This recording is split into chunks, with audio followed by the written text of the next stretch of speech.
Chapter 18, Kake near Hiroshima, April 1946.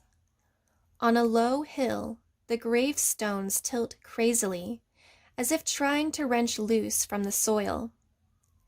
It was the bomb, Toyo explains.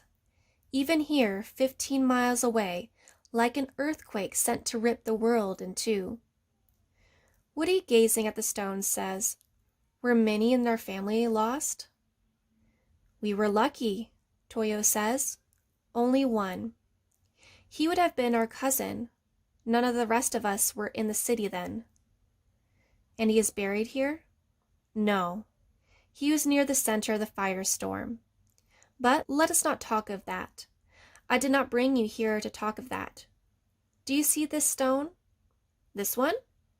Your father was buried here in 1913. Woody looks at her, wondering how old she really is, wondering how well she remembers. She is Papa's aunt. She must be 80. He studies her face for some measure of how far her recollection can be trusted. He thinks of Granny, not yet this old, but blind, forgetful, full of needs that must be cared for, and tales everyone half listens to. Toyo's not at all like that. She has a monk's tranquility. Her eyes are still alert. Her face shows both the burden and the full understanding of all her 80 years or more. With great care, Woody says, "But I told you, he lives in California now, today, alive, with 10 children, of which I am the second oldest." In 1913, he had been gone for 9 years, with no word. To the family in Japan, he was dead. This is his gravestone. I show it to you so you will know how much he mattered to us here. So you will know how happy you have made me bringing this news that he still lives. The happiness I feel now erases all this war has put us through." Woody looks away, tears welling in his eyes. He stares at the stone, the characters engraved on it. When he looks back at Toyo, he expects to see her weeping. She isn't. She gazes intently at him, as if he is ready to disappear, as if to imprint him in her mind before he's gone. "Come," she says. "We don't want to linger here. There are many things to see, many relatives to meet. Everyone will want to see Ko's son." Woody has postponed his visit many times, postponed the train ride south from Tokyo, afraid of how he'd be received. Being an American is hard enough. Being a Nisei among these occupied forces is sometimes agony. He dreads those looks that seem to call him traitor to his homeland or to his race. And if he sees such looks in Tokyo, what might he not see in the eyes of those who survived the leveling and the ash heap of Hiroshima? Yet that part of the country is his family's seat, and too close not to visit. He decided to come bearing sugar, since he knows how badly everyone wants it these days. His team's job is to break up the black markets that have sent prices soaring. The army schools perfected his Japanese. Working in civilian clothes, he had confiscated tons of sugar, and then watched it disappear from the warehouses, as if through a funnel he is sure leads back into the street. He came bearing as much as he could pack into one large suitcase, about 50 pounds. But he knew, as soon as he arrived, that he did not need the sugar to cancel out his GI crew cut and his American smile. Being Ko's son was enough. Being family. That was all they saw. They accepted the sugar, of course, but they bowed so graciously, thanking him. You'd scarcely guess their deep craving, refusing to unwrap the package in his presence or even seem interested in the contents that they carried it, like a coat in need of a closet, to some other part of the house. Just a hint of embarrassment gave him away, a tinge in the cheek for the fact that such a common item should now be so highly prized.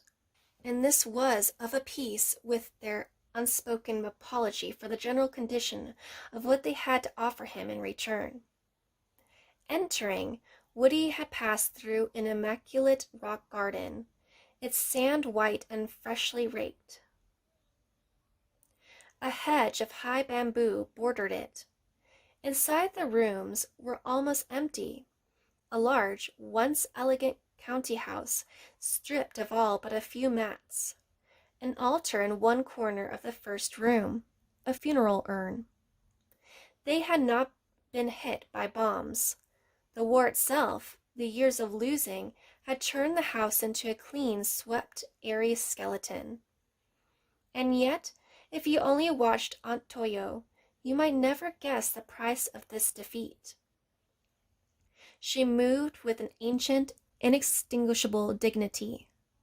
Her cook prepared for Woody a special meal of teriyaki fish, its sauce enriched by the gift of sugar, and Toyo served it on one of her few remaining treasures, a fine set of porcelain.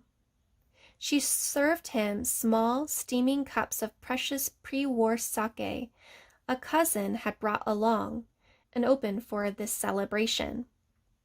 Afterward, she led him to a room of clean, close-woven tatami mats, and, over his protests, made him accept the thick cover of down-filled silk he's lying under now, a very old and valuable cover by the look and feel of it.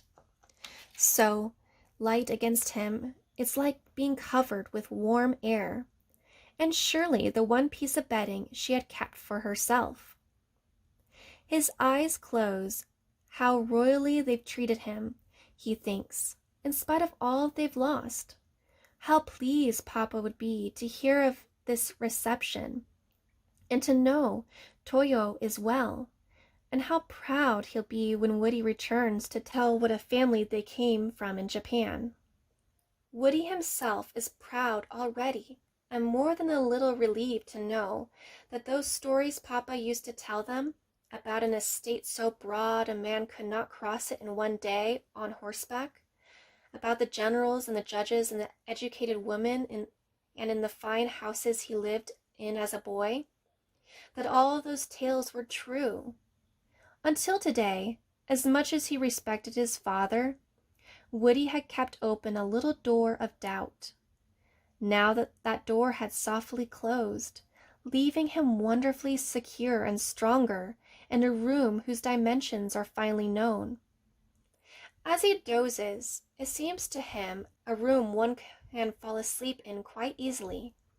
A comfortable room, warm and nearly dark now. He would let the black weight of sleep settle over him completely. But something roused him, another presence. Something or someone had joined him in the room. His eyes spring open.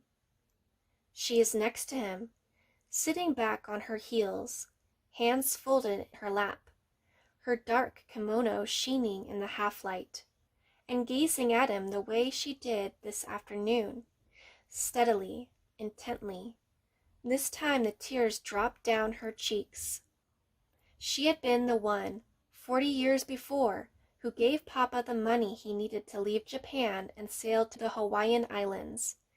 His favorite aunt, her favorite nephew. Quietly, she says, "You look so much like Kosan. Around the mouth, just like him, and around the eyes. There's a Wakatsuki look, you know, right at the corners, the way the lines crease back." Involuntarily, he reaches up to touch the corner of one eye, feels the wetness there, wants to answer her, wants to find some words to knit those years together, that gap of time. A thickness in his throat makes speech impossible. She rises. Her eyes drink him in a moment longer. "Sleep, sleep," she says, and noiselessly scurries out. He watches her and watches the screen slide shut, struck by her grace and even this small gesture, learned from centuries of screens slid shut. From somewhere, a light illuminated the rich paper texture of the screen. Then the light goes. Woody lies suspended in the warm darkness, buoyed up by a sadness both heavy and sweet. He strokes the skin above his cheekbones, squeezing shut his eyes to feel what happens when the creases form, tries to visualize it. He rubs his eyes to rub away the water and begins to conjure Papa's face. It takes a long time, as if Papa had to cross the whole Pacific to make his appearance in this room.